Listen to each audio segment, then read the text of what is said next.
Okay, if you can hear me loud and clear, can you please give me thumbs up? Dengar, dengar, dengar. Okay, thanks.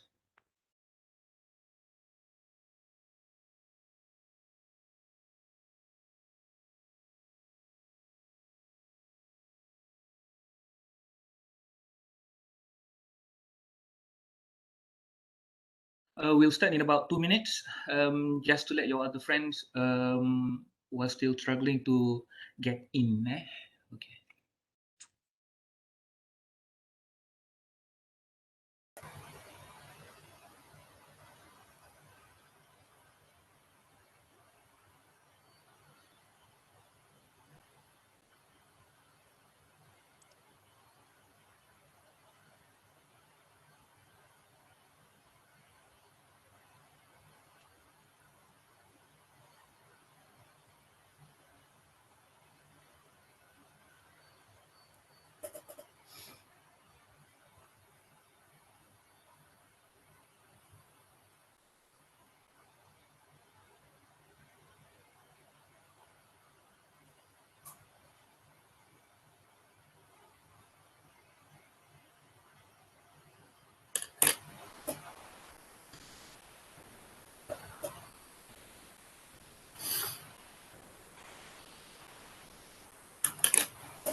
All right.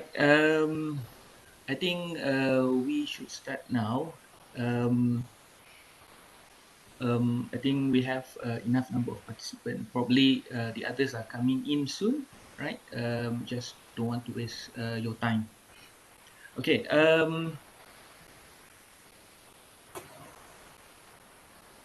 All right. First and foremost, thank you very much for joining me this afternoon. This is not my first time delivering a talk for PGSS, and in fact, this is my third time being invited to deliver a talk for this kind of session. And honestly, I do enjoy those invitations.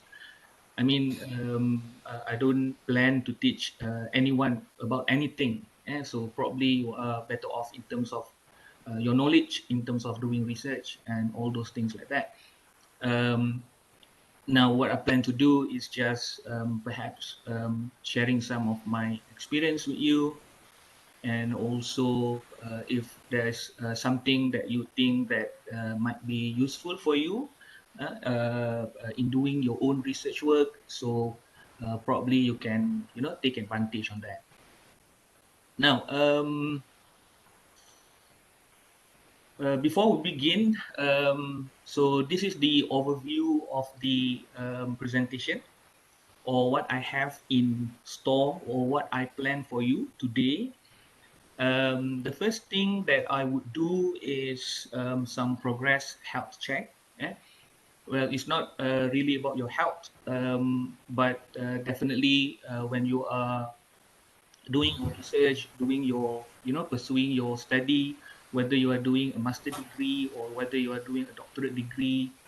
So, health is something that is, very much important for you to consider, because I do understand that we all are working for our own goal, but definitely health is something that we couldn't take for granted.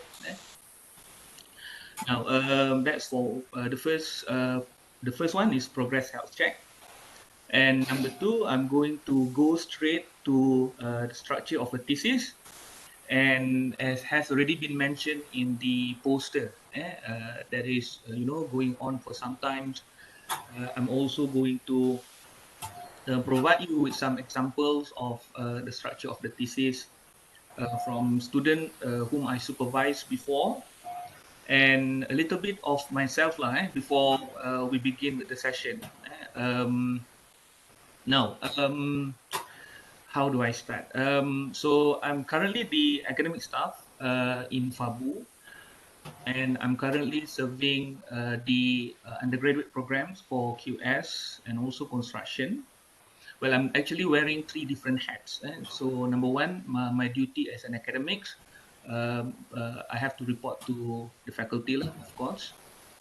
And number two, I'm also the currently the undergraduate program coordinator for quantity surveying program. So that's the new task that I received just recently, starting from this month. And I'm also the managing editor for IJBES. So IJBES originally is a faculty-based journal. I think some of you might aware that we have a few journals under as a flagship journal under the faculty, and IGBS is one of it. And the other journal that we have from the other academic programs, or I would say from other academic discipline. So I've been managing the journal for close to 7 years, since 2016, if I'm not mistaken. And I was responsible to send the manuscript when it went for application with the Web of Science last time. And thankfully, we managed to get indexed by WOS, the Web of Science, since 2015. And that is one of the status that most of our students enjoy the most. Well, I don't think I have to say more about the all the benefits of having an index journal within the faculty.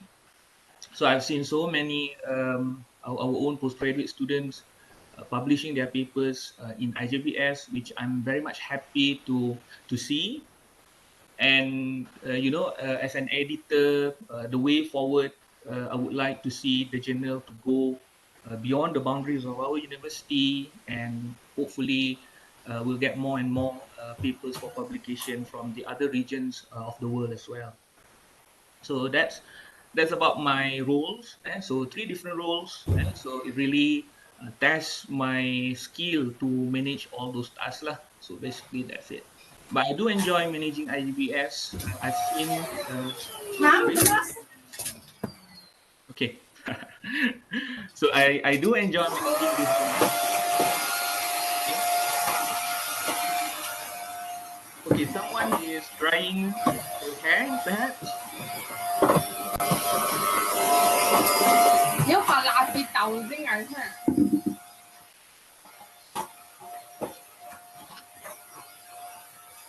Um, I don't have control with the presentation. So uh, someone who has control over the session, could you please mute our dear participant?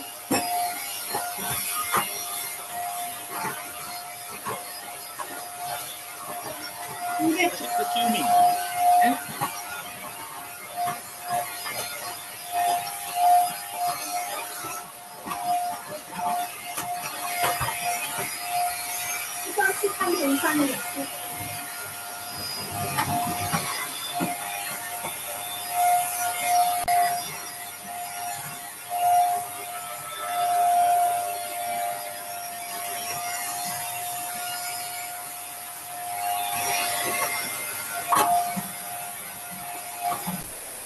Okay, good. Thank goodness. Okay, right. So where were I just now? Different roles. Yeah. Okay. Okay, coming back from those interruptions. They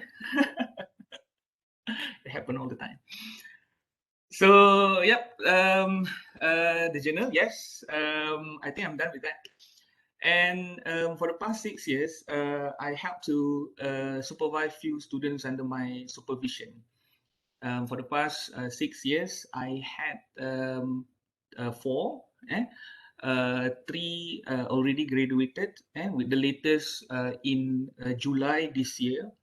So this year I had two, or yep, no, this year I had one, and last year I had two.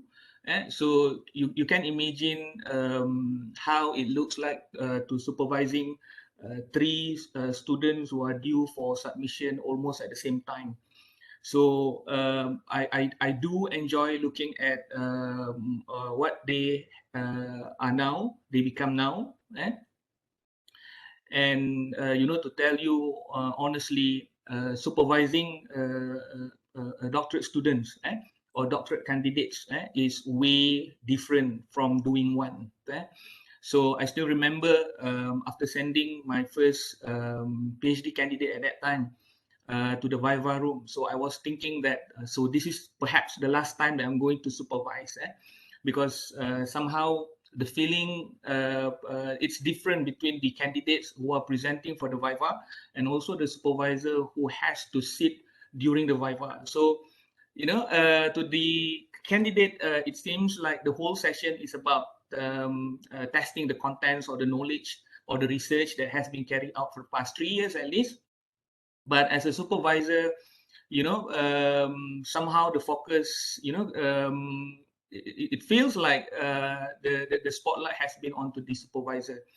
Well, simply because the supervisors and also the candidate, they have to be both aligned with what they are presenting during the Viva, and also to my surprise, in my when my second student went for his Viva last year, and I was called in just to answer some of the queries posted by the examiners. So to my surprise, so being a supervisor is way much different from doing one.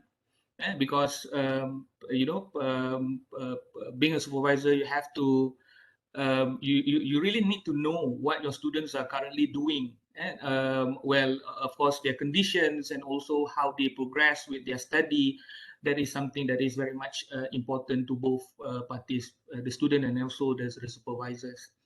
So, I was very happy to see those three former supervisees, and I'm currently having one in the pipeline. So it gives the candidate the benefit, because my focus can all be put on him alone. And so that's what I really enjoy about supervising. And also supervising is not really about the numbers of the students that we produce, but also what kinds of candidates that we produce. So because I always think that our students are the mirror of ourselves. So whatever we impart, so that is the thing that's going to create, or that's going to help the candidate when they pursue their career in an academic line. So yeah, so probably we can talk about that in a different session. Now, progress health check, structure of a thesis, and also some example. And in fact, I'm going to draw in few examples on the structure of a thesis. So I'm going to present to you two different examples. One from my first student who did on qualitative, purely qualitative, and the other one, the second one, who did purely on quantitative. So, it's a different paradigm altogether. So as I said, as a candidate, you can stick with your own paradigm, but as a supervisor, sometimes you don't have much choice. So you have to be, you don't have to know everything, but somehow you have to be open with whatever paradigm that your student try to propose. Now, I might want you to prepare your phone with you, because I'm going to use Slido, right? So what's next? Now, I'm going to ask you to answer this simple question. So I'm asking you right now, how's your research progress so far? And I'm putting up 4 or 5 different options for you to choose. So if let's say you feel that you are doing really great, so probably you can pick that one.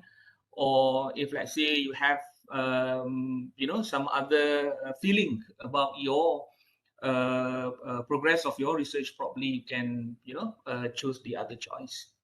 So I'm just going to let it run for 1 or 2 minutes. So you can go to slido.com. And then you can key in the numbers there, 980397. So I think you will be able to see the question posted online.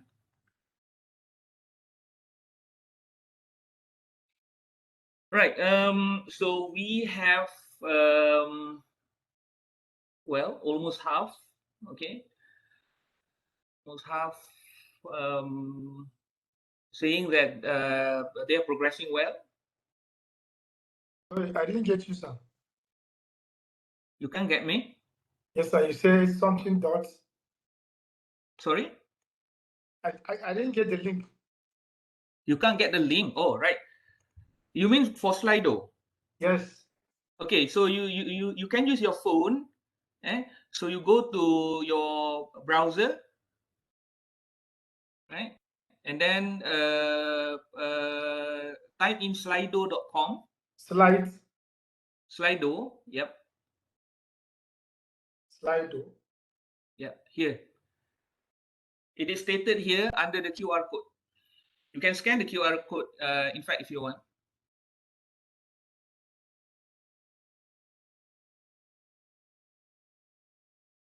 Right, how many we have here? Okay, 34.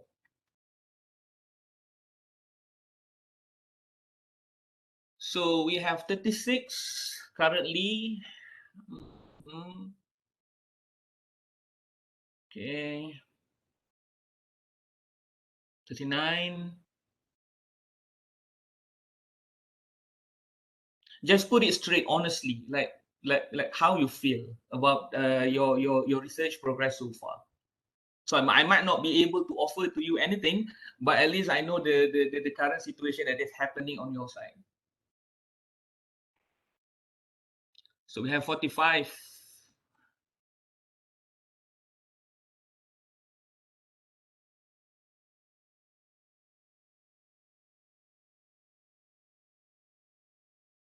So I'm probably going to stop when we reach about 50 responses, because I think we have like 90 over participants in this session.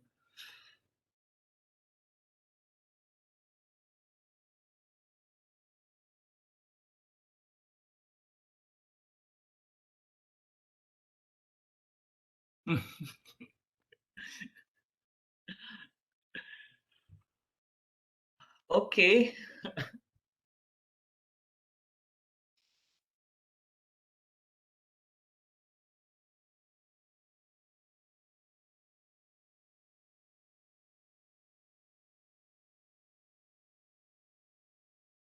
Okay, so let's stop at here. I mean, it has been a very good responses that I received from you, and but you still can submit your response if you want to. Now, so I have 4 options, 5 options, in fact, for you to choose. So, how's your research progress so far? So, I was thinking that probably most of you will answer the third one, really great. And probably the others are going to answer or going to choose the other options. But looking from the list, it seems like most choose not really good, I think. So when I plan these activities, the reason why I put in I think, because sometimes we can be divided with our own feeling. Sometimes we feel that we are doing great with our research, and then And at the same time, we don't want to be too confident with what we are doing. So probably there's a certain percentage of your doubts. So that's going to be reflected in that, I think. But looking from the responses, so it seems like most think that your research progress has not been really good, but there's a caveat in that. And then those who answer great is about 35%. And there's also caveat in there because I believe perhaps some of you are still doubtful about your progress as well. And there are about 11% who answer really great. So well done. So I hope you are really doing great. And there's a very small percentage who answer really not good. And whatever problems that you are having right now, so hopefully someone is there to help you to go through with the research that you are doing currently. And also we have few who answer unsure which to choose from the list. And I wish to tell you that this is the kind of a normal response that we are going to get when we do our when we are doing our research. In a postgraduate studies, sometimes we have that certain elements of doubt. And in which we don't want to be too confident with what we are doing, because probably the things that we are doing are very much subjective, and to a different person it might think differently. Okay, so right, okay. um so thank you so much for responding to this. Okay, and then in relation to your previous response, so in relation to your previous response, so this is the second one, because you have already posted what you feel with the progress of your research. So I'm just trying to dig further. So I'm just trying to find out more from you. So in relation to your previous response, some of you are telling me that you're doing great. Some are feeling doubtful about their own progress of their research. So whatever your response were, so could you tell me what's holding you back? Or what is driving you forward? So if, let's say, you want to indicate the matter that is holding you back, so probably you can start your answer by putting that brackets with a negative sign in there. So I would know that probably that's the matter that holding you back. And if, let's say, there is something that's driving you forward with your own progress of research, so probably you can put it in the bracket and put positive signs, so I know that that's the method that driving you forward. Can you help me with this?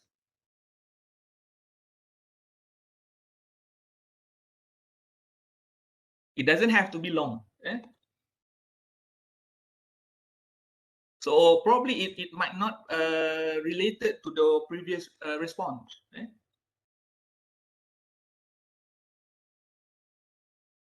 Okay, all right, thank you so much. Getting mental down and feel lonely in research. Okay, yes, I do agree with you. There is something that can hold you back. No more motivation to keep forward, as this pandemic makes me like need to adjust my research direction. Okay, limited literature, limited movement for data collection. Yes, pandemic situation, sitting home and doing things alone. Okay, plus sign, my supervisor. Okay, too many workload. Yes. COVID-19 not allowed to go to lab, problem with data analysis. Yes, it seems like there are more negative sign as compared to the positive one. Yeah. Okay. Supervisor-student relationship. Okay. Changes, lack of understanding, and uncertainty. They're on the right path. Okay. So it happen all the time. So I don't have enough time to complete my writing. But on the positive side, but excited to complete my first draft since now at chapter 5. Okay. Okay. Data collection is scary. Yes, it does. Data availability. Okay, it depends on the types of data that you are looking for. MCO extended, couldn't meet supervisor, financial issues, doing things alone, stay at home, can't focus at all. Okay, my supervisor is motivating me, didn't know where I'm right now. Okay, delay of my proposal defense, still uncertain with the methodology. Okay. Motivation and focus, finding the effective and efficient way to do research. Okay, limited financial support. Mental stress, financial obligation, not meet your target. Okay, plus sign. My supervisor checked my thesis thoroughly. Okay, that is a plus sign. Feel uncertainty sometimes. Yep. Encouragement and motivation from friends, family, and supervisors. Okay, so that one of the method that is driving you forward. So that's good. So supervisor and student relationship. I think I've read this before. So what else? So I think there's quite numbers of I changed my method from mixed method to quantitative and restart. Okay. Good relationship with supervisor, my clinic kids who make me have to complete my PhD as soon as possible. I do understand. Negative, pandemic, MCO, limited horses, changing method after proposal defense. Okay. MCO can proceed with my data collection, family support. Don't have target of research. Okay, probably that's something that you have to work on with your supervisor, because research direction is very much important. Otherwise, you won't know the direction that you are going. Rigorous time to learn analysis software. It happened to everyone. Okay, trying to publish because this is a requirement for submission. Yes, I do understand that. Getting late feedback from journal publication to stress. Yes, it happened also to my former student last time. All right. So talking about publication, so I would normally suggest for at least 6 months of lead time, because most index journal, you know, they won't publish your paper. If just let's say you just publish to them like a month ago, so you have to really allow for lead time. Not enough time to complete the writing due to working to survive. Yes, writing can be daunting sometimes. No more scholarship provided, uncertainty about my result. Okay, it is hard to complete research proposal. Okay, I guess you are still in a very early stage of your research. There is still time to discuss with your supervisor. So farm article supports the results. Well, I'm going to touch on that later. There's one section that I'm going to touch on that. So what else? So what is actually holding you back with your research proposal? Are you still looking for ideas? Are you still looking for the right resources to help you with the to complete the proposal? COVID-19 affect my method and let me change my method after 2 years. Okay. Yep. Time management. Worried about novelty of research. Okay, understand. Okay, so if you have other thing to put in as part of your response, feel free to putting it through. So I might not be able to read all those responses, but probably I'm going to keep that as my own record. So it's going to make my I understand better what are those requirements required by the postgraduate students, even though I can't do much with much of your problems. Now, that's being done, and right. So now I'm going to go straight to structure of a thesis, and I've been supervising 4. Like 3 had already graduated, and 1 is still in the pipeline, and sometimes it's too early to talk about the structure of a thesis as when you are still doing your research. Okay, so probably one of the you can go and have a discussion with your supervisor with what would be the structure of the thesis, how it's going to look like when you are about to submit the thesis. But somehow, as things are still ongoing, it's rather difficult for you to anticipate what the final product is going to look like. So it happened all the time. So my own experience with my student, basically, we try to discuss over the matter as and when, in accordance to the stage of the research. So let's say my current student, he just completed his qualifying assessment.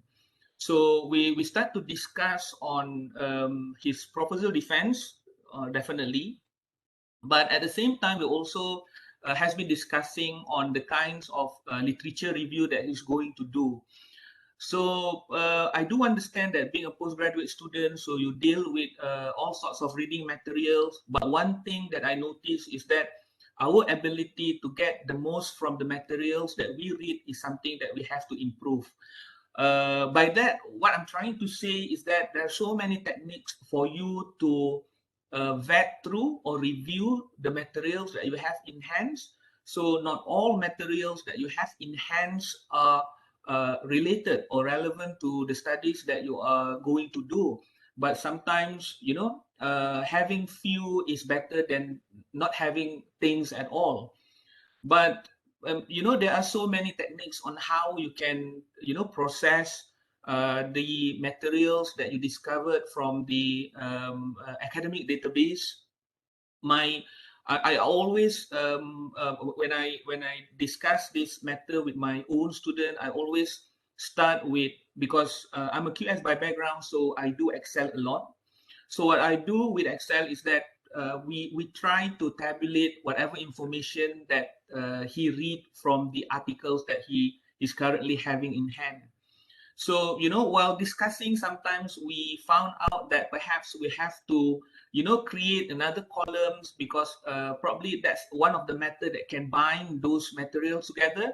So that is when, during the discussion, over the discussion, we just add another columns and we just put in, probably that's something that's going to be useful later on when he write his literature review.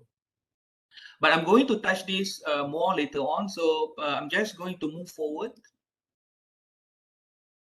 Now, the first thing that I wish to ask you, so the first thing, so this is my third question actually. So my last two questions has been on your feeling, what's holding you back. So I'm going to ask you now something that is much more related to the things that you are currently doing. So probably now you are currently preparing your thesis for submission. So there are certain amounts of writing that you have already done. So it's somewhere there and you like to structure those. So it becomes something that is, that's going to be useful later on when you do your submission. So I would like to ask further question, because we are going to talk about structure. And, structure can means differently to a different person. So, maybe you are doing something that is very narrow in your field, and there are certain style in structuring a thesis for that particular area. Also, perhaps that's one thing that you have to look to. And, I mostly deal with social sciences research, and there are so many examples that you can actually refer when it comes to these kinds of thesis in terms of its structure. Now, in one word, so what you understand, so what your own take on the meaning of structure? So you can still use the same Slido that you had used previously, or probably this time around, so you can send me what's your own take on the meaning of structure.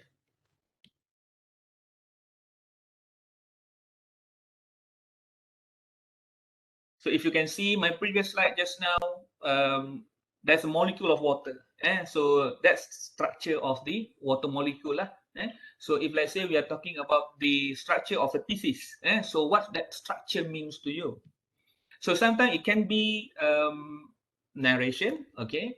Sometimes it could be it depends on person actually. So if let's say you are the types of person who really organize, so you like to organize everything, right? Not to say that you are, the kind of person who are perfectionist, but management is something that you do a lot. So probably structuring a thesis is not something that is difficult to do. But because the end product is the thesis that you are going to submit, so it has to reflect certain kind of structure. So your own take on the meaning of structure. So the one in the middle is the one that is given most by you. Okay, so we have 16 currently. It's a frame. Okay, it's a frame. It's a skeleton, perhaps. That's what you mean by frame, right? Arrangement of idea. Let's me just read some of those responses. Yeah, arrangement of idea, concept, writing in research, arrangement. Yeah, so that's the keyword. Connected and supporting each other. Concept and framework, organization of work, design of research, framework of a thesis. Okay, that's frame, the skeleton. Perimeter. Okay, I like that one. Perimeter. So when you say perimeter, it might, you can try to imagine fence. So you are living there. So it is important actually for you to establish the perimeter. So you won't go beyond your own fence. So frames, so we have the storytelling, okay, narration, okay, frame to build something, outline of chapters, how you plan and write your storyline for your thesis, okay, arrangement of idea, concept, okay, I read that one already, okay, process of research, start, finish, okay, that's very snappy. What else? Design of research, a process of research. Okay, formatting and idea management, mapping. Okay. Mhm. Flow, yes. Okay, so we have frame in the middle. Yeah. So that probably the skeleton, if you mean that. Okay, so the arrangement, the flow. Okay, structure means flow. What else? Outline of chapters. I read that one. Story of the works that probably belong to narrations. Okay, flow and arrangement of idea. Okay, so 28. So probably the others are still working on it. Your own take on the meaning of structure.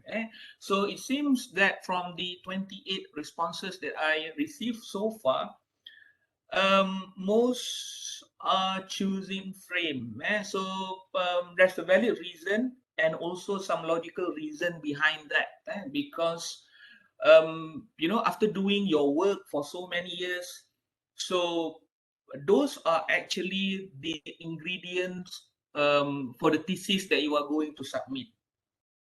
Well, having those ingredients, then you need to know how to present those ingredients into something that is edible by your examiners. So if I can use that kind of analogy, so you have done your work, that is your ingredient, so you're going to turn that into something that is delicious, something that is edible by the examiner. So probably that is the what you understand by the by structure. Now, I was actually looking for the word form, Form, form. Is there anyone answering form? So if you ask me, connecting the dots, yes, yes, I like that one. Okay, now, if you ask me my own take on the meaning of structure, I would rather say it is some kind of a form, forms, shapes, form, shapes. How you are going to organize, how you are going to organize those ingredients, those input that you are already having with you, from your data analysis, and then from the discussions of the results leading towards your finding. So those are actually the ingredients that's going to form the basis for your thesis submissions. And so there is so many answers because it depends on your own take. But I think most of you are trying. What you're trying to tell me is that, you know, it leads towards something that means trying to organize something. So that's the meaning of structure. Now let's talk on this. So it is very, exciting to answer this kind of activities, definitely. But this is not our main business. So we have so much more to deal with later on, right? So let's move to this one. Okay.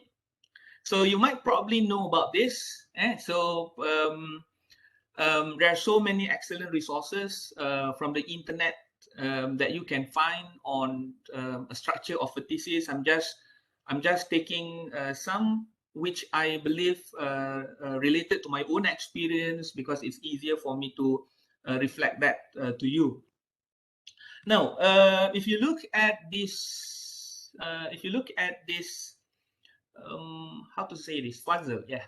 If you look at this puzzle, right? So what I said that, right?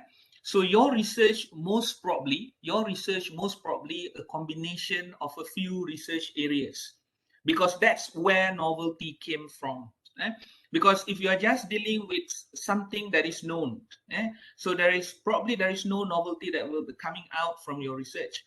And then definitely, if you're trying, or you aim to send your work for a journal publication, for instance. So one of the things that a journal editor will try to look at from your submission is the novelty of the work that you present in that paper. So I learned this the hard way with my third PhD candidate. Oh, he's no longer a candidate lah, because he has already passed his Viva. So we learned this the hard way, because one of the things that the reviewers or the editors was replying to us was that, so if let's say there is not a combination of a different area of studies, so what is the novelty of your research? It's not the issues of the novelty in his research in particular. It is actually the way we convey the result to the editors at that time. That's the issues actually. Okay. Well, I always think that a research is a combination of a few different areas. So for example, my current student is doing on trust and gamification. So we try to marry between these two areas because we thought that this is something that is new. Well, people deal with gamification definitely, and people have issues with trust. So if let's say we try to marry these two, both trust and gamification, so what are we going to get? So these are the things that you need to have in mind if you are thinking novelty as the end of your results. Now, the keywords that you initially choose could become the basic structure in certain parts of your thesis. Think about trust and gamification, for instance. So there might be few section in the literature review later on that's going to touch on trust and gamification, and definitely depending on whatever kinds of research that you are doing, definitely you are going to have this whatever concept that you're having as part of your literature review. So your ultimate goal is to join the puzzle pieces together and to produce a coherent outcome. So what it means by coherence? So coherent means forming a unified in a whole, in a logical and in consistent argument. So that is coherent. So meaning that when you write something in a coherent manner, so each idea, it relates to the one and the others, and at the end it will reflect something that is meaningful. So that is what we mean by coherent. Right. So okay, now let's move back to this one. So there are few sections, definitely in your thesis. So you are going to start with the abstract. and then you are going to move on with the first chapter. Most probably or definitely it's going to be on your introduction. Then you are going to move to the literature review, and then you're going to go to methods, results, discussion, and then you're going to end your thesis with your own conclusion. So let's go one by one. So let's go one by one. Now, writing a thesis introduction. So what types of information that you should include in your introduction? So in the introduction of your thesis, so you'll be trying to do three main things. So these three main things is what we call as moves. Moves. So you move from 1 to 2, 2 to 3, 3 to 4. So that's move. So in writing an introduction, so there are things which we call as moves. So move number one is what I stated here in my slide, is to establish your territory. To say what the topic is about. So if let's say your topic is about sustainable cities, for example, so that would be something that you need to establish its territory, because that's the things that you are going to write. In move number two, you have to establish a niche. You have to show why there are needs to be further research on your topic. So I'm going to discuss about this later. And in move number three, you need to introduce the current research, which the state of, you have to state the research questions. So these are the three moves in the introductions. So move number one, you need to establish your territory. In move number two, you need to establish your niche. What is the problem? I don't necessarily believe in gaps, because most of researchers, they are telling you, what's your gaps? What is your gaps? What is your gaps? There is no gaps actually. To me, where's the problems? Where's the issue? That is actually is because almost everything can be problematized. But if you are trying to find a gap, you couldn't find one. But if you are trying to problematize, so you definitely going to find at least one. So those are the moves. Now, in relation to the moves, so it is part of a research space. So this is a part of a research space model. So introduced by John Swales. I don't know whether you know this guy or not. So if you look at the details in the table there, so it explains what each move stands for. So in move number one, you are actually trying to establish a territory. So what you need to do, you are actually trying to put your research into a wider context. And in this particular move, what you actually need to do is to justify why the area that you choose is worthy of investigation, because you want to do something that is novel. That is your primary aim. So if it's worthless, if it's not worth of an investigation, so you won't be able to establish your territory. In move number two, you have to establish a niche. So what is niche? So it is what's missing in the previous research and the body of knowledge. So some people call it gaps, but I don't really like to call it a gaps, because you can't find gaps, but you can find problems. And then in this move, what you are trying to do, you are actually this action, it refers to making a clear and cogent arguments that your particular piece of research is important and it possesses value. And in move number three, you have to occupy the niche. So in this move number three, what you actually need to do is you have to provide justification what your research is going to contribute to new knowledge or a new understanding. So this is where the novelty that you are trying to find will reveal itself. All right. Now, this is a structure of an introduction according to the move. So I try to detail it out a little bit so you have, a certain section in writing your introduction later on. So if you look at those green sentences, number one, number two, and number three, that is where you are trying to establish your territory. And then starting from number five, number 4, number 5, number 4 and number 5. So that is where the section where you justify, where you put a rationale, the needs for your research. And then starting from point number 6 all the way down to point number 11. So that is the point where you state your own research. So I have some concerns because this is my last slide for introduction. So I have some concern that are normally raised is the work program, which is supposed to appear only when you are preparing the write-up for defense. So I've seen this so many times. While vetting through a draft for submission. So I still see the work program there in chapter 1.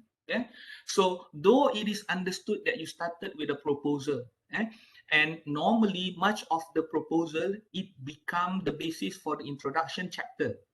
But in preparing your thesis for submission, chapter 1 is normally prepared the last. So you done everything, and then you come back to your first your proposal perhaps, and then you convert that into your chapter 1. Now, so much of the peculiarity in the proposal must already been sorted out. So if there is something that is not aligned during the proposal defense stage, and then you go developing your instrument, going for data collection and doing your data analysis and also the discussion, those peculiarity needs to be sorted out when you prepare to submit your thesis. And then I guess adopting the whole lot from the proposal for your chapter 1 may not be a good move, because some people, they just adopt, this is the proposal which they presented for the proposal defense session, and then they just transform that into their chapter 1. That's not a good move, especially when you've done your data collection, data analysis, and also discussion. There are so many things that change, so you have to reflect that in your chapter 1. Realigning. I always stress that to all my candidates that I supervise. So they have to realign with what they are doing after they did their proposal defense, because things might change. Some of you were telling me just now, because of COVID, you have to change your methodology altogether, because difficulty in finding respondent to give you the feedback, for example. So it has to be reflected back in your chapter 1. So don't miss these points, because normally your chapter 1 is actually the window to the overall, or to the whole thesis that you submit. So that is your window. Your examiner, they must probably read your abstract. Definitely, they're going to read your abstract first, and then after they found sufficiency in that abstract, they are going to move to chapter 1. So your chapter 1 should stand out. So your chapter 1, that introduction, it should stand out, because that will trigger the examiners to read the whole of your thesis. So if, let's say, in chapter 1, the examiners start feeling jittery, so they feel that perhaps this is not well laid. So what's the point of reading the whole thesis if things are not being properly laid out in chapter 1? So chapter 1 is the window to your work. Now we move on to writing literature review. So what is it? So I'm just putting up some questions here, but I've already prepared you the answer, so you don't have to answer me anything, right? So what is it? Writing a literature review, an evaluation of previous research on your topic. So that's the essence of literature review. Evaluation. Please remember the keywords. It's an evaluation, not just a copy-pasted document. Please bear that in mind. So what's the purpose of a literature review? So I've prepared a few points over there. So number 1, it provides background information needed to understand your study. It's a window to the study that you are going to conduct. Number 2, assures that your readers, or in your case, probably your examiners, that you are familiar with the important research that has been carried out in your research. So you know the key person who are actually or who are previously or who are currently doing on almost the same area like what you are currently doing, because it means that you are aware the current discussion in the literature. Number three, establish your study as one link in a chain of research that is developing and enlarging knowledge in your field. So meaning that you know who are talking about your research areas right now. So you have to cite those key important persons because those are the seminal references for your research. So moving on, what am I supposed to do in my literature review? So in your literature review, you are expected to show that you can, number one, so you can recognize the relevant and important research in your field. Very important. Number two, you can understand this research, your own research, by organizing and evaluating it. Okay? So those materials that you gather. And then you can see where there is a gap, even though there is a gap here, but this is in relation to literature review, not your research problem as a whole. In a research with your study will attempt to fill. So how your study will extend the current boundaries. So this is where your contribution matters. So a research without a contribution is not a research. So your research might lead towards something that is your contribution. So you can identify the construct relevant to your study, which will help you to operationalize your research. So this is one of the main purpose of doing a literature review. It's not just reading.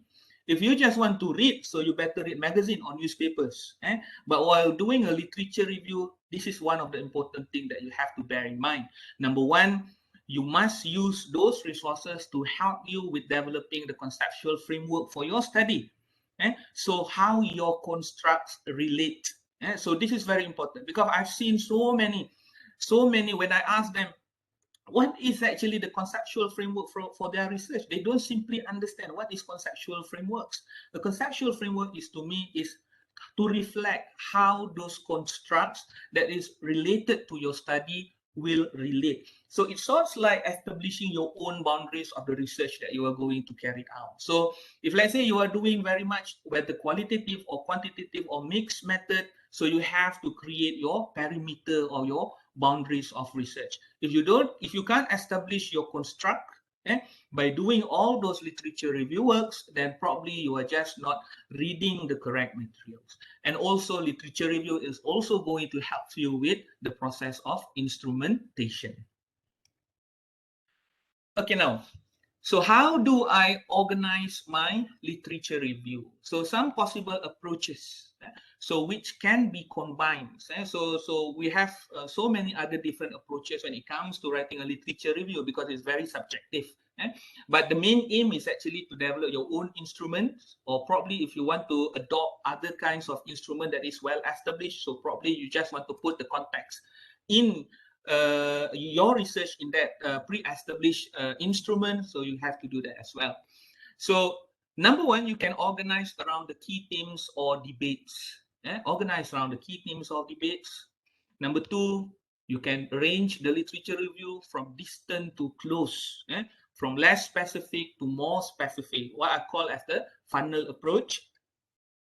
Or you can arrange by generic knowledge. You start with the conceptual framework, going on to the understanding of a specific context, and then you move on to applying to new theories to the context. Or number four, you can go by a methodological approach following the different methods used in your fields.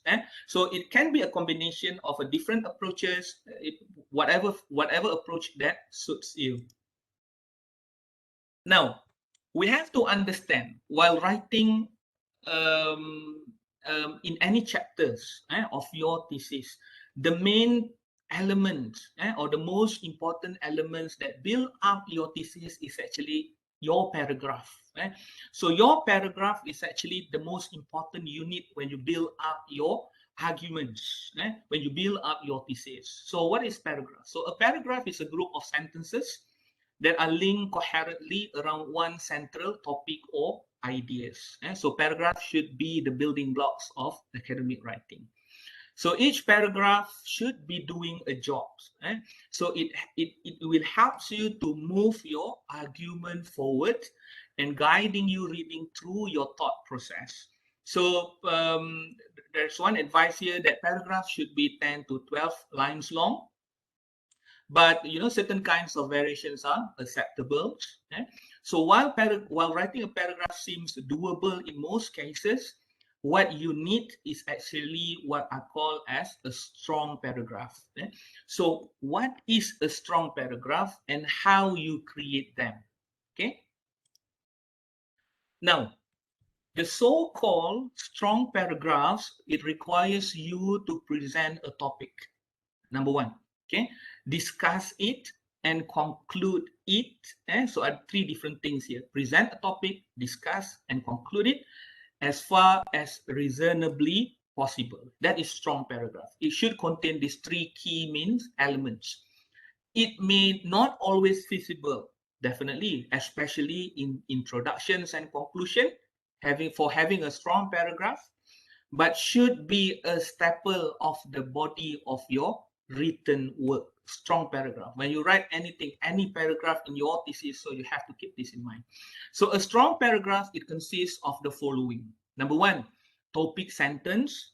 So you first have to introduce the topics and you have to state what your paragraph will be about. Number two, development. Expand on the point that you are making. Explain, analyze, support with examples or probably with evidence. And number three is your concluding sentence. So you have to summarize how your evidence backs up your points, so you can also introduce what will come next. So the continuity between paragraph to paragraph, that is very important, because when your examiner read your thesis, they want to see that flow of idea. So you can write different things for different paragraphs, definitely. But as you are writing in one single section, definitely your examiners will try to look at how the flow of idea will become your thesis or whatever arguments that you are trying to put forward. So I'm going to give you some examples here. So how you can create what we call as the strong paragraphs. So this is a technique that I found. So they call it as the peel technique, P-E-E-L, peel technique. It's like peeling an orange, peel.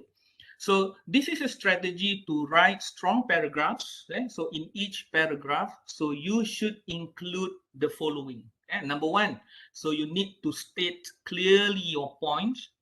Number two, what is the evidence? Number three, your evaluations. And number four, the last bit, if it's not the last paragraph, it has to have a link. So what would coming next?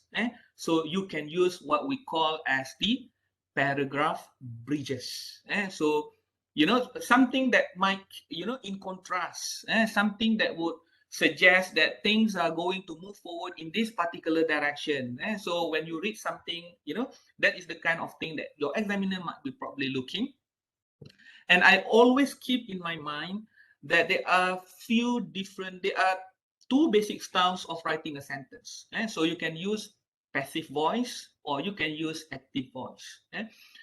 In writing your thesis, it is very much advisable that you use active voice, not passive voice. Sometimes you need to use passive voice, but most of the time you are going to use active voice. So what's the difference between active voice and passive voice? I'm not teaching English here, but you can Google it on your own. What's the difference between active voice and also passive voice? And in most academic writing, people do recommend using active voice rather than passive voice. So that would be on literature review. Okay, now let's move to the next puzzle. So earlier on, I presented to you a few different pieces of puzzle in which you have to connect those things together. So let's now move to methodology. Now, okay, look at the first point here. So the methodology chapter is hard because research methodology is complex. You know what? When I did my PhD way back in 2000, I started in 2011 and I finished it off in 2015. Yeah? So the first thing that I really scared at that time is methodology, definitely. Eh? Because I can problematize, I can conceptualize my problem, but I may not be able to frame the correct methodology for my research. Eh? And for someone who are not well trained in this kind of things, so it really scared me off at that time, because I don't know, using those complex inferential analysis statistic. So how do I go about with this? The answer is it depends on the problems that you are trying to solve. eh? So you don't think that you have to do those, or you need to apply those complex kinds of methodology. No. So the methodology is actually the blueprint on how to get to the answer to the issues that you are trying to solve. So there is no right or wrong. eh. It's just the problem is whether the methodology that you adopt for your research is robust enough in order for you to achieve your research aim, in order for you to answer all the research questions, and then answering your research objective. So I've seen so many candidates these days, they are using PLS SEM, things like that. But do they really need to do that? Eh? So one of the reasons, my first PhD candidate that time, so she was really not into quantitative. So she came straight to me and then she told me at that time, straight on my face, that I'm not going to use any quantitative kinds of research, but I'm going to do a qualitative kinds of research. And that is when we decided that the grounded theory method was the method that she needs to use for her research at that time. So I've experienced both. So I've experienced purely qualitative by grounded theory methods. So I still remember reading her first draft is 500 pages thick. 500 pages thick, which we need to trim down to about 350 pages the maximum. So, if you're doing something that is purely qualitative, expect to write more. Expect to write more. So that's the thing. So it is littered with terminology that is frequently used differently, even within the same discipline. There is significantly different expectation for what this section of the thesis should look like. Eh? And do not begin writing without doing preliminary reading. It's very important. So you need to have certain amounts of knowledge before you dwell into certain kinds of methodology. So, and then always seek out two types of key resources. Aim for big names in research methods. For example, if you are doing very much on the social sciences, so you have to cite those who are very much reputable in the field, such as Creswell. And secondly, a big name in your particular field. For example, if let's say you are doing very much on case study, Ying, probably one of the biggest name that you can consider. Okay, now, naming and locating the chapter. So the chapter that gives an account of the approach and conduct of the research, generally it lies after the literature review, but before the chapters describing the findings. So this is the location for your methodology chapters in the structure. For us in the social science, or perhaps in the built environment, so the chapter is likely to be named methodology and contains the methods within. So the methodology chapter, it will have two broad components, two major components. So the big picture that describe the theoretical orientation and justification. So this is all the theories of research, sometimes called the research approach. And number two, another component that you need compulsory for you to put in is what that gives your research its own particularities, such as how the research was undertaken, the data collection methods, how you are going to analyze those data. So those are what we call as your own research particularities. Now, a methodology chapter for a quantitative study, it explained the following in a direct and precise manner. So what was the design that was used? Number two, what was the design that was used? Why you are using that kind of design? Number 3, how was the data generated? And number 4, how was it processed? So definitely when you write your methodology chapter, it has to be written in past tense, because it reflects something that has already been done. So that's the reason why it is been written in past tense. So now let's look at the structure of a methodology chapter. So I put there just, to give you some indications. So you can start with an introduction. So every chapter you start with an introduction, definitely. But not all chapter has its chapter summary. So normally in chapter 1 and also your last chapter, you are not going to have your chapter summary, but the other chapter is going to have its own chapter summary. So this is also one of the concerns that I always raise in my previous experience with my own student.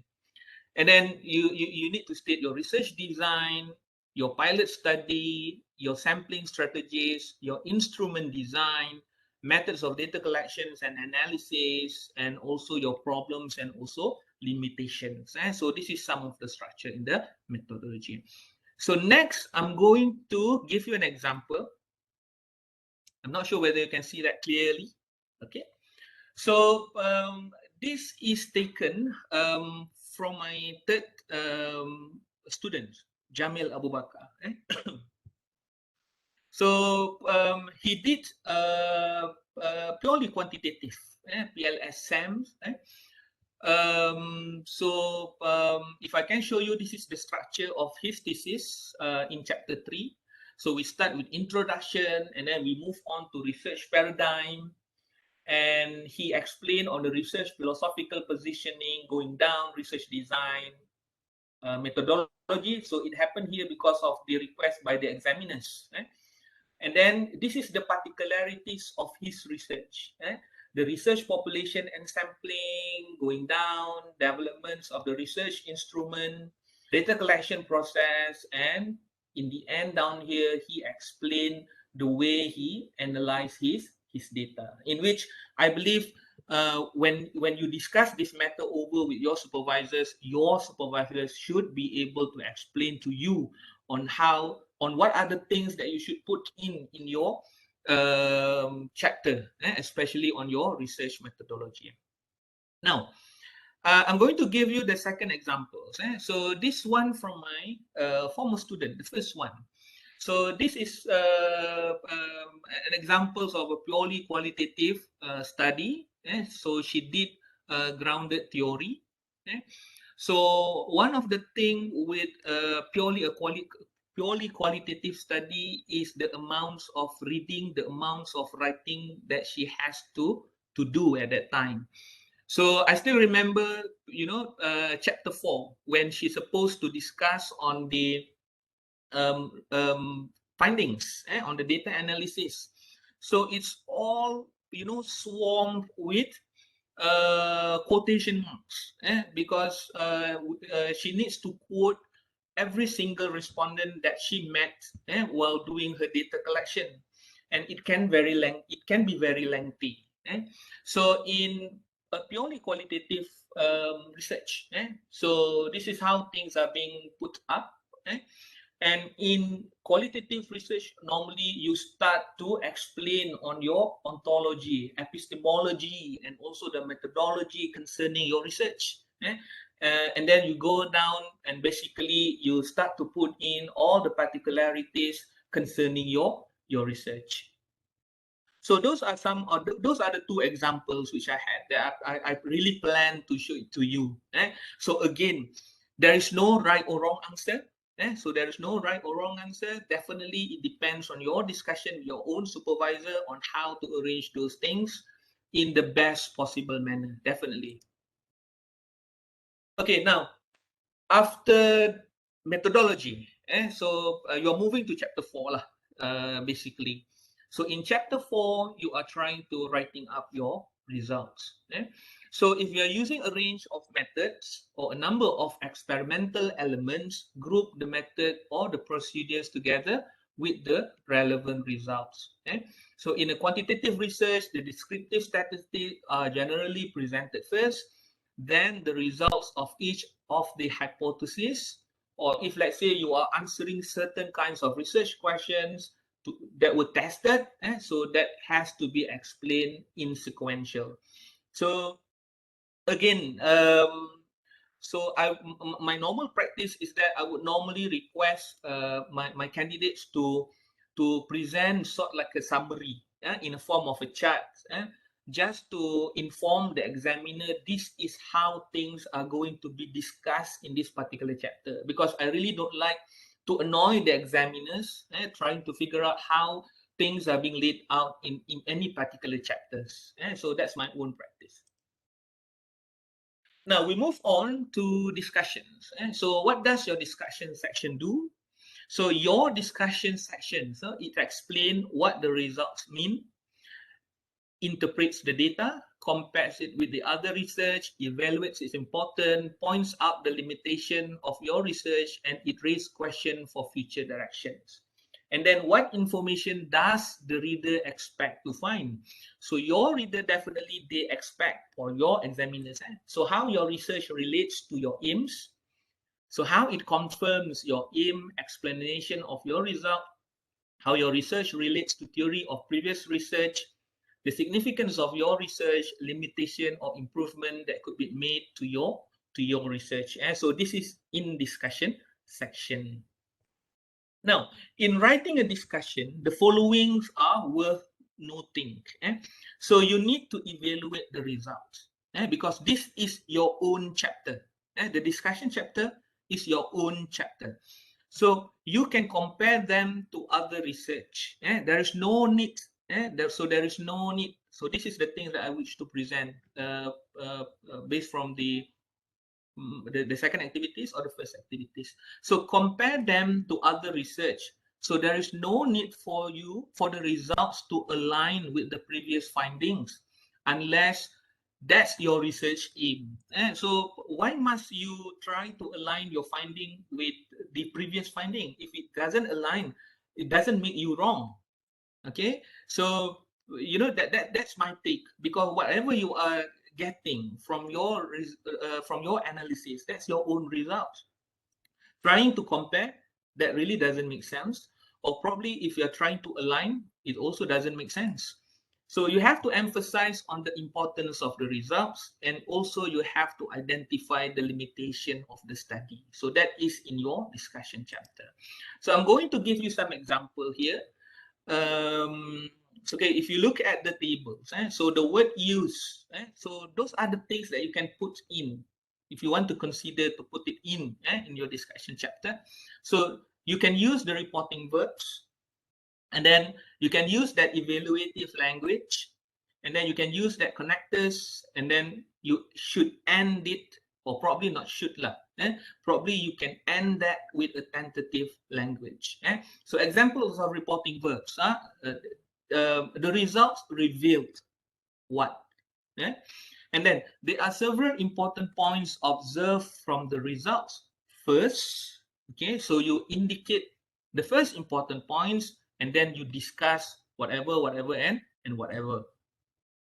And then though this is the examples, I'm reading the examples. So though the structural models indicates a strong relationship between emotions and the ability to adapt to change, it would be premature to assume. So that is what we call as the tentative language. So probably that's how you can do your discussion chapter. All right, the last bit, conclusion. So conclusion, it contains concise statements about your main findings that is related to your aims, objective, and also your hypothesis. Number two, you should also state your contribution to your fields of research. So I have some example here. When I went for my last student in his Viva, the examiner asked two types of contributions. Number one is theoretical contribution, and number two is practical contribution. So probably, it is not compulsory. It depends on your examiners, but I've experienced examiners who request the candidate to explain his contribution in that two particular different directions. Number three, future research. where to go from here. So it also can include where not to go from your research. And so if your research demonstrated that a particular approach or avenue was not useful, so hopefully you don't have to explain things like that. Right. So abstract is very important. Normally, we will write this bit the last, simply because, you know, simply because you when you start to gather more and more input for your research, and then you started to think that okay, this is the time for you to start writing your abstract. So, but my first question is when to write them.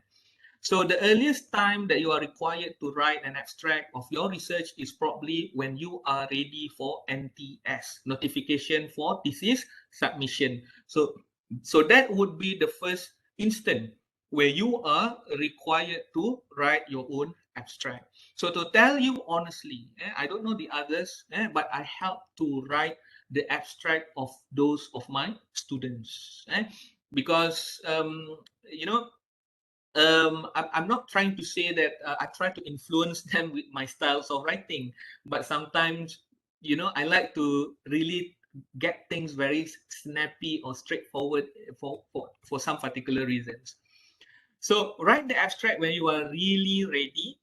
So probably after data analysis stage, probably still too early, or when you are putting together your discussion. So this is when you are almost achieving your research aim. So that's probably the point when you should start thinking of writing your abstract. And then you're probably also writing separate abstract for conference or for journal submissions. So this provides you with a practical lesson. But honestly, writing an abstract is not an easy thing to do. eh? Especially when the conference organizer or the journal editor requests only for 300 words of an abstract, for example. So you really need to put in those things that are really matters in your abstract. Now, what to include and how long. Okay, so the length of an abstract varies with individual opinions and also the contents of your studies, definitely. So most is about a page long, but not longer than that. So if let's say your abstract, when you first time writing your abstract, it stretched out more than 1 page long. So definitely there are so many things that you have to trim down. And it normally includes background, research gap. This is taken from the resources, so I didn't change that.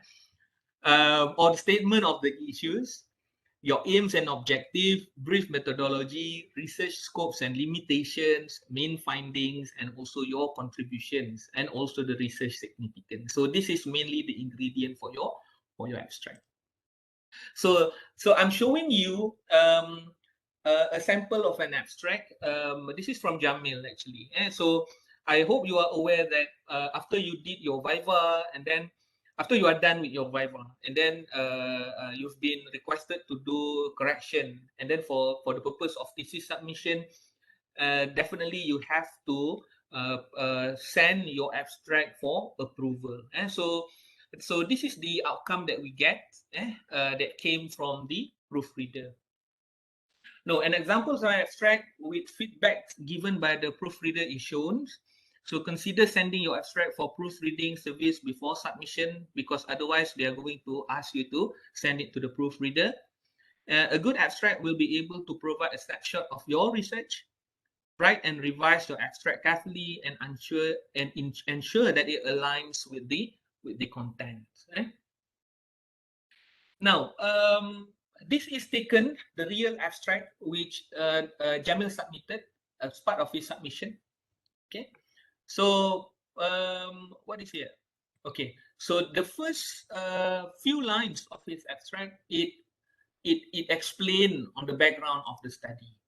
Okay, and then he moved on to explain what would be the ideal situation. And then he tries to compare that, or he tried to expound that with the current situation. So background, ideal situation, and also the current situation. And also then what is the implication, the opposing implication of the ideals and the current situation. And then the next bits of his abstract, it explained on the aims and also the objective, what he proposed, how to make things better, how to solve the problems. So this is the essence of this bit. That is his proposal, his research proposal, and then he explained then the methodology that he did for his research, or he adopted for his research, and then he explained on the finding. So what are the things that he discovered from his research. So that's his finding. And the last bit, he explained on the contribution that he made to the research. So that's the last bit of the abstract. Now, so this is the last slide, the second last slides of my presentations. So I've been talking for about 1.5 hours now, and some of the takeaways that I could convey to you. Number one, so what we did on progress health check. And then I go on and explain on the structure of a thesis and also some of its examples. Some of it are not something that is a secret. No, you can find all this information easily on the web, but be careful with whatever that you found from the internet lah. So because definitely there are things that is useful, there are things that you have to filter out yourself. And then number two, so if I can put up some advice, so you have to learn and instill the love to write. Doing a postgraduate study is to write. So I still remember meeting my student after the first month. So we keep on talking, but then honestly, I tell him that you have to start to write. Without you writing, there's nothing much that we can discuss about, and there is nothing much that we can move forward, because that's the only thing. As if there is something that's holding you back from producing your piece of writing, so probably there's something that you have to look for an answer. So you have to find solution to the problems of why you don't want to write. Because your work, the contents of your research will be evaluated on this basis. Yes. Okay. Right. Now, the third point which I try to make here is try to. Okay, try. Yeah, I'm finishing soon. Don't worry. So try to have your own pre-submission checklist. Okay, so probably you have to include some realignment if necessary, as if like you are working seamlessly from the head to the tail. Though this is always not the case. So, well, we try to reflect that the works that you presented to your examiner is a seamless work from the head to the tail. But definitely the way you are doing that is not, it's not a straight head to the tail. So sometimes you go to the body, sometimes you go back to the head, and then you go straight to the tail, and then you move back again. But when you do your thesis submission, the most important thing that you have to show to your examiner is that things are being laid out on a structured manner. Okay, now I also use a lot those freely available writing tools on the internet. So probably you are not really good in writing your paragraphs, or you are not really good with your grammar. There's a lot of online tools, free, and also those that you need to purchase that can help you with your writing. So I would definitely read whatever material being submitted by my supervisees. So I try to help them with their writing lah. Because the way your supervisor look at your piece of writing might be different with the way you are looking at it. So probably you can use your supervisor as your buffer, as the filtering screen before you submit, before you use that piece of writing for submission for whatever use that you want to use. Okay, now this is my last slide, definitely. Okay, so what is a PhD? So probably you are doing a PhD, or probably you are doing a master by research. Okay, master by research. So a PhD in an essence is people who don't give up. So there's a lot of instances where you feel that your motivation is at stake. So we are dealing with so many problems, and not the so good things about research is that you need to find your own problem and then you need to solve that problems on your own. So that's not the so good thing about doing research, but along the way you will learn a lot. Well, doing a PhD is not really doing a PhD is not really about the research only. So it is about you. It is about you as an individual. And there's so many instances where I have to motivate, my supervisors under my care. Because as I said, being a supervisor is different from doing my own research. So there's a lot of time where motivation is at stake, and definitely as a very responsible supervisor, your supervisor will try to motivate you with your work. So if you feel stressed out, don't just sit still and do nothing. Go out and about, meet friends, drink coffee, watch Netflix, and do all those stuff. Because somehow after 3 years you submit your thesis, you go for examinations, and life must go on. So life is not just within these 3 years, but there's a lot of things that you need to see out there. Okay, because at the end of the day, what you need to do is just to move on. Okay, so people who don't give up. So that is PhD. Now, so that's all for my sessions. So I don't expect any question. Uh, really, because I need to go for some other meetings at 4 o'clock. 4 o'clock, yes. And if you are okay, let me just go and check the um, chat. So if let's say you got anything to ask. Okay, yes. Okay. Just thank you. Okay, yes. You thank me. Okay. No problems. Okay, there is no attendance link for this lecture. Oh, I'm so sorry. I'm not the host, so you better ask the host. Okay, right. Okay, thank you so much. So I'm just going to stop sharing my presentation. Okay, so I feel really happy to even though I can't see your face, so but hopefully you can see you can see my face lah. Okay, so so I wish you all the best, so I wish you all the best in whatever you are doing. So I believe you are all an excellent personal. So you are all an excellent person. So you'll be able to undertake these kinds of thing in your life. Just remember. So you are going just to spend these 3 years in this miserable life. But trust me, after these 3 years, you'll be living a very good life. Trust me. So again, as I told my student yesterday, there is no certainty in life. There is no certainty in life. Only death is certain. But let's not talk about death, especially during this pandemic time.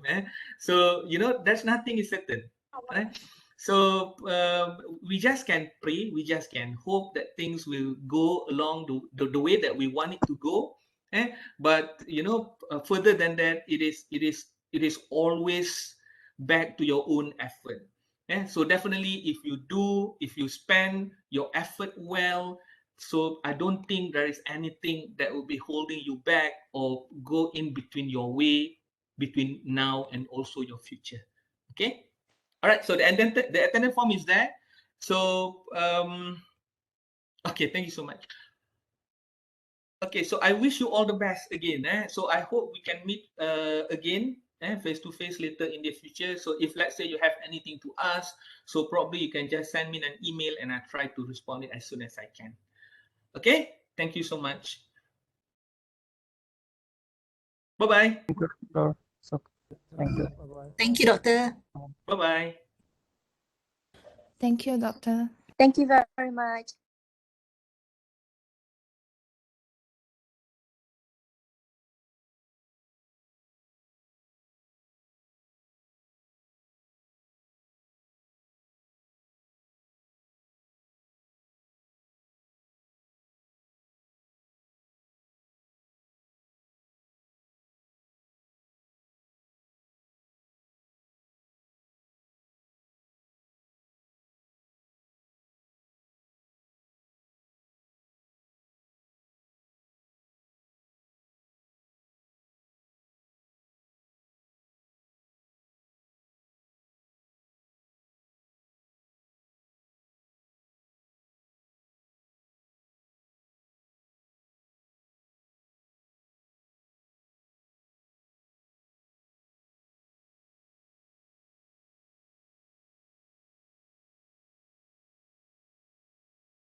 First Roman.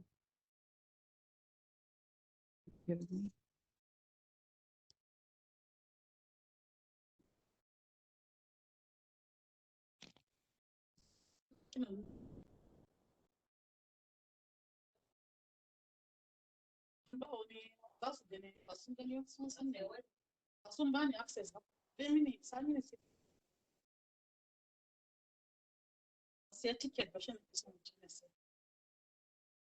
First Roman. Can you hear me? First Roman. Hello.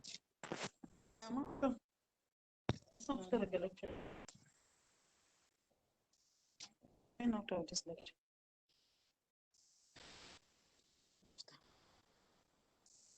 Zuciya na dan kwanta kaɗan. Ni da ke ba mu yi magana ba.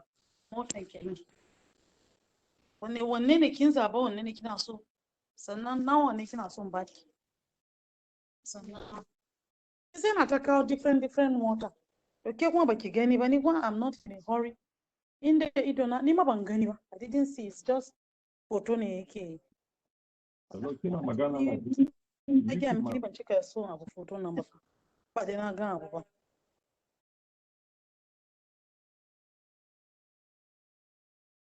To kare mai gidana ne dai na san cewa zance ne, zan ce use ne ko? Use kubo. A'a, yana number 5.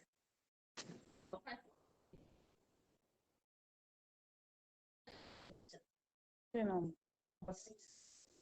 yanzu ya nuna. So in ce train station ko?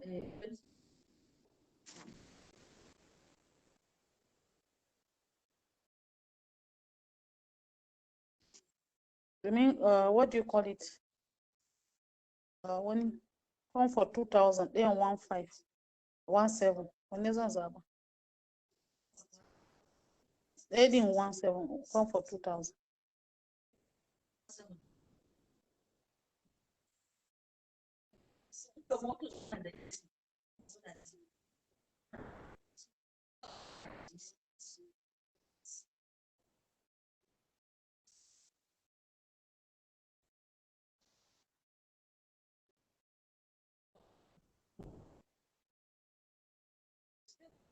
No, what trying to say about the change? Why? Kingani. Smart only tricks my.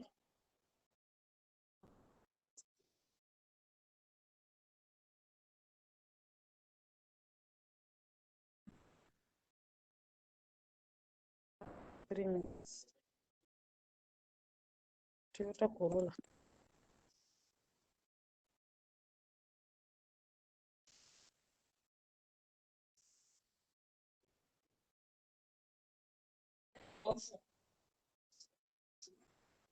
I won't say when it.